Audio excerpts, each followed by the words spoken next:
ప్రజల ముందు మరొకసారి గుర్తు చేస్తున్నాను. స్వామివారి గురించి భక్తుడు ఎంత ఆవేదనతో, ఎంత భక్తితో వస్తాడో, ఎంత భక్తితో ఇంటికి వెళతాడో స్వామిని ప్రార్థించుకొని, అలా వెళ్ళినటువంటి భక్తుడికి ఎదురైనటువంటి ఒక దౌర్భాగ్యమైన పరిస్థితి. ఇప్పుడు మానసిక క్షోభతో ప్రతి భక్తుడు ఉన్నాడు. ప్రతి కోటాను కోట్ల మంది భక్తులందరూ కూడా మానసిక వ్యధతో బాధపడుతున్నారు. ఎందుకంటే ఈ లడ్డులో జంతు కొవ్వు ఉందని తెలిసినాక ఇది నిజమా? సరే, సిబిఐ రిపోర్ట్ ఇచ్చింది. ఆ రిపోర్ట్లో ఏం చెప్తున్నారు? ఆ రిపోర్ట్ను బట్టి చంద్రబాబు నాయుడు గారు అంటారు జంతువుల కొవ్వు ఉంది అని అంటారు. లోకేష్ గారు అంటారు జంతువుల కొవ్వు పూర్తిగా అందులో ఉంది అని నిర్ధారణ అయింది అంటారు. పవన్ కళ్యాణ్ గారు అంటారు జంతువుల కొవ్వు ఉన్నట్లుగా అనుమానం ఉంది అని అంటారు. ఇక్కడికిక్కడే డిఫరెన్స్. అంటే జంతువుల కొవ్వు ఉన్నట్ట, అనుమానం ఏంటి? అనుమానం అంటే పూర్తిగా నమ్మాలా వద్దా తెలియని పరిస్థితులు ఆయన స్టేట్మెంట్ ఇస్తారు. బీజేపీ వారైతే ఇంతవరకు దీనిపైన స్టేట్మెంటే ఇవ్వలే. మరి ఈ పరిస్థితుల్లో ఒకవైపు అయితే జంతువుల కొవ్వు లేదు అని సిబిఐ ఇచ్చిందని ప్రతిపక్ష పార్టీ అంటుంది. ఇవన్నీ పరిశీలిస్తే అందులో ఇప్పుడు సిబిఐ వేసినటువంటి ఛార్జ్ షీట్లో వచ్చినటువంటి విశేషాలు ఏంటంటే ఇందులో ఇది సింథటిక్ గీ అని, ఇందులో జంతువుల కొవ్వు లేదు, 10% లోపే ఉంటే దానిని కనిపెట్టడం ల్యాబ్ టెస్ట్ల ద్వారా అసాధ్యం. జంతువుల కొవ్వు లేదు కానీ అది గీ కాదు, నెయ్యి కాదు, ఆవు పాల ద్వారా చేసిన నెయ్యి కాదు, సింథటిక్ గీ అని కొత్తగా చెప్తున్నారు. ఈ సింథటిక్ గీ ఏంటో, ఇది తయారు చేయటానికంట acetic acids and esters, artificial lactic acid, monoglycerides, beta carotene and fake flavours, సువాసనల కోసం fake flavours, refined palm oil and kernel oil and lactic acid. And ముఖ్యమంత్రి గారు రీసెంట్గా ఒక మాట కూడా చెప్పారు, బాత్రూమ్ క్లీనర్స్కి వాడే ఇవి కూడా వాడుతున్నారు. ఏంటిది? ఎక్కడికి పోతున్నాం? స్వామివారి ప్రసాదం ఏంటి? ప్రసాదంలో ఇవన్నీ ఏంటి? సింథటిక్ గీ ఏంటి?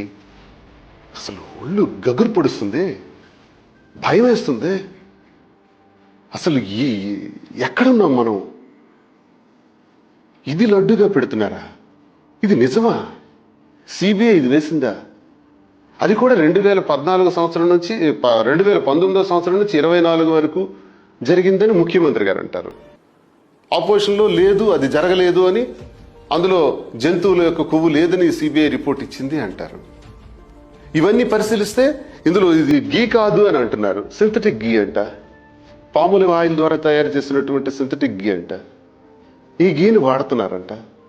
సరే, ఇది నిజమా అబద్ధమా పని మన వరకు మనం పరిశీలిస్తే, భక్తుడిగా మళ్ళీ నేను వస్తున్నా, ఒక సామాన్య భక్తుడిగా ఆలోచిస్తే, ఆవు పాల నుంచి నెయ్యి తయారు చేస్తాం. ఆవు పాల నుంచి నెయ్యి తయారు చేయాలంటే ఆవు పాలను మరిగించాలి, తోడు పెట్టాలి, పెరుగు చెయ్యాలి, పెరుగుని చిలకాలి, మజ్జిగ చేస్తూ చిలికితే వచ్చినటువంటి వెన్నను కరిగించి మరగబెడితే నెయ్యి వస్తుంది. ఇది యశోదమ్మ కృష్ణ పరమాత్ముడికి ఆవు పాల ద్వారా చిలికినటువంటి వెన్న నెయ్యిని కృష్ణ పరమాత్ముడికి పెట్టారు. ఈ నెయ్యి ఖరీదు ఎంతో తెలుసండి? ఈ రోజుల్లో అయితే గ్రామ స్థాయిలో అయితే 2500 నుంచి 3000 రూపాయలు. ఇప్పుడు ఆధునిక ప్రపంచంలో ఇదంతా కష్టం కాబట్టి కొంత మెకానికల్గా కూడా కొంత టెక్నాలజీ ద్వారా చేస్తున్నారు. ఎలాగా? ఆవు పాలను సేకరించి అందులో నుంచి ఫ్యాట్స్ని సపరేట్ చేసి వెన్నని బయటికి తీసి అందులో నుంచి నెయ్యి తయారు చేసి, అంటే ఇప్పుడు విజయ డైరీ మిల్క్ వారు వీళ్ళందరూ కూడా నెయ్యిని తయారు చేసి అమ్ముతారు. దాని విలువ ఎంతో తెలుసా? మినిమం 1200 నుంచి 1500 రూపీస్. మరి మార్చ్ నెల 2019 సంవత్సరం ఒక టెండరు గవర్నమెంట్ నాటి ప్రభుత్వం ఇచ్చింది. అందులో 319 రూపాయలకి L1 ఇచ్చారు. L1 అంటే అర్థం ఏంటంటే ఎవరైతే తక్కువ రేటుకి నెయ్యి అమ్ముతారో వాళ్ళకి ఆ కాంట్రాక్ట్ ఇవ్వటం. అంటే 319 రూపాయలకి కేజీ నెయ్యి. నమ్మసాధ్యమా? ఇది నిజమా?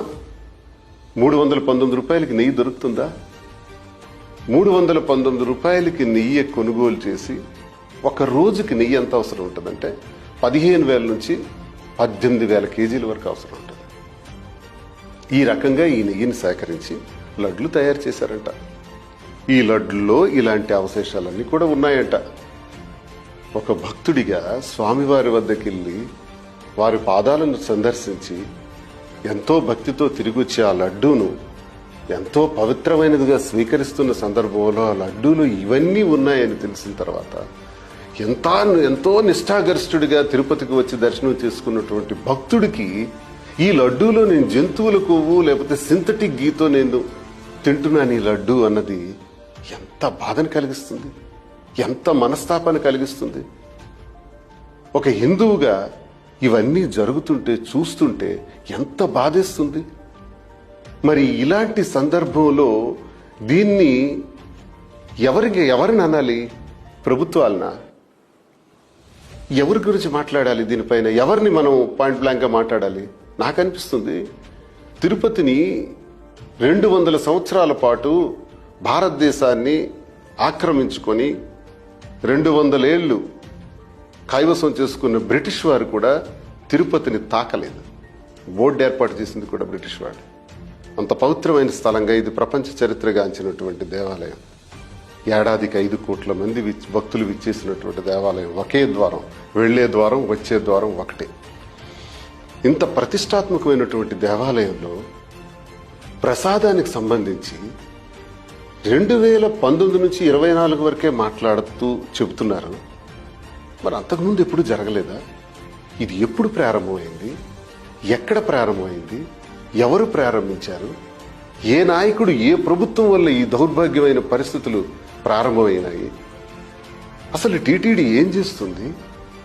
హిట్ టీవీ యాప్, ఇందులో short news, live news, entertainment shows, movies, digital magazines తో పాటు మీ జిల్లా వార్తలను కూడా ఫ్రీగా చూడొచ్చు. ఇంకెందుకు ఆలస్యం? వెంటనే హిట్ టీవీ యాప్ ని డౌన్లోడ్ చేసుకుని ఫ్రీగా ఎంటర్టైన్మెంట్ పొందండి. Hit TV app. Hit TV app. Please download hit TV app. Hit TV app ని ఫ్రీగా డౌన్లోడ్ చేసుకుని ఎంజాయ్ చేయండి. మీకు నచ్చిన ఎంటర్టైన్మెంట్ కోసం హిట్ టీవీ యాప్ ని ఫ్రీగా డౌన్లోడ్ చేసుకుని ఎంజాయ్ చేయండి. హిట్ టీవీ యాప్ ని డౌన్లోడ్ చేసుకుని ఆస్వాదించండి, ఆశీర్వదించండి. ఇంతమంది సెలబ్రిటీలు హిట్ టీవీ యాప్ ని డౌన్లోడ్ చేసుకోండి అని చెప్తున్నారంటే ఎంత మంచి యాప్ ఆలోచించండి. అమెరికా అమెరికా అమెరికా అమెరికాలో చదవాలనుకునే వాళ్ళకి విశ్వసనీయమైన పేరు మన శౌర్య కన్సల్టెన్సీ. UK లో 1 year masters, UK లో 1 year masters, 2 years work permit up to 5 years visa. Contact Saurya Consultancy. Contact 89851 89851.